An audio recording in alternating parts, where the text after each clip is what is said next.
إن في خلق السماوات والأرض واختلاف الليل والنهار والفلك التي تجري في البحر بما ينفع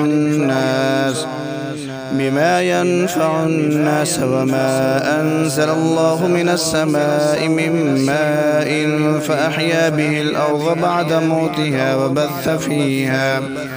وبث فيها من كل دابة وتصريف الرياح والسحاب المسخر بين السماء والأرض لآيات لقوم يعقلون.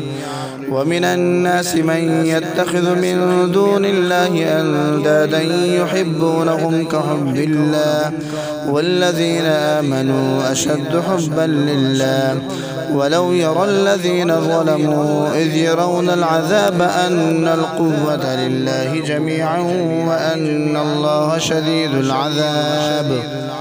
إذ تبرأ الذين اتبعوا من الذين اتبعوا ورأوا العذاب وتقطعت بهم الأسباب.